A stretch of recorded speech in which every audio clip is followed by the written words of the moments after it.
Tens of thousands of illegals pouring into our country. The reason why? Well, the president apparently ordering the border agents to slack off. That's coming from a former border agent. Details coming up, Brian. So when you look at the Border Patrol, they're known as the catchers in the business. You're coming across our border, they got to catch you. Then when you look at the ICE, the enforcement and removal operations, they're the removers. So the Border Patrol is supposed to get them, hand them to ICE, and they get send them back where they belong, or they put them through the process. There's a little bit of a problem when it comes to the ICE portion. The Border Patrol is understaffed and underfunded. They can't work overtime, and they're being overwhelmed. When it comes to ICE, I was shocked to see this story. Yeah, some of the ICE officials saying that they believe the Obama administration is intentionally neglecting to give them orders to support efforts on the border, and they're actually reassigning them elsewhere so they can't do their job, making this matter intentionally worse. You know what? When you think about it, how many Democrats have you heard? We've never had as many agents down on our southern border as we do right now. The border is secure.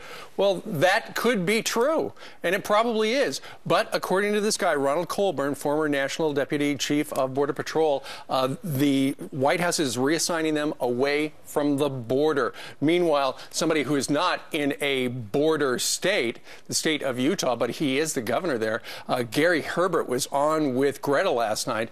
Look, this is a problem, this invasion from the south, that is impacting all of the states across the country, because these kids are going to different states where they're going to have to go to school, where they got to eat, got to be cared for.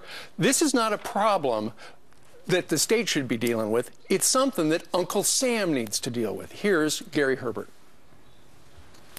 We've tried to do some things in our own states, but we've been told very directly by the courts, this is a federal issue. Okay, we'll back off, but we expect the federal government to do something. And again, the president's got to lead.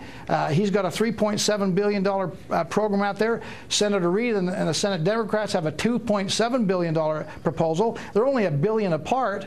I know in Washington, D.C., that's a rounding error, but that's real money in the state of Utah to Utah and other states and the taxpayers. So they've got to come up and show some leadership and bring people together. David Stoddard, he's Executive Vice President of Law Enforcement. When it comes to the states, we know that Texas is doing stuff. Others, maybe Arizona's next. When it comes to the ICE agents, some of them are working out 4 hours a day. They're sitting there where the phone never rings in brand new offices using cars that were handed to them that don't go anywhere. Yeah. That's unbelievable. And they're afraid to come forward and explain because their job is threatened. They want to work. They actually want to help solve this problem. This account here from the former agent there says that this message is coming from the top down, and the bottleneck is on purpose. If you're an ICE agent, tweet us, write us, and we want to get your perspective. If you don't want to put your name out, we won't put it out. If you're Stephen King, we know that you're quite a tweeter. In fact, he did a couple of tweets, and he slammed Christians and the Tea Party over what's going on down south. He tweeted out, "Revised Tea Party gospel, suffer the little children, come unto me, unless they're undocumented kids from Central America." And then another tweet he sent out, "Much easier to be a Christian when the little children aren't in your backyard, isn't it?"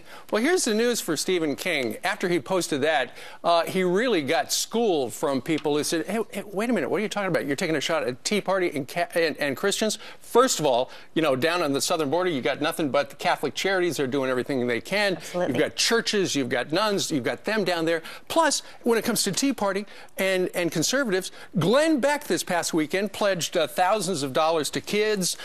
Beck and Senators Ted Cruz and Mike Lee of Utah, Louis Gohmert took tractor trailers full of food and water and teddy bears down to the southern border. So Stephen King, busy writing fiction, but in this particular tweet, he created some friction. He simply was wrong. He basically told 50% of the country, don't buy his books.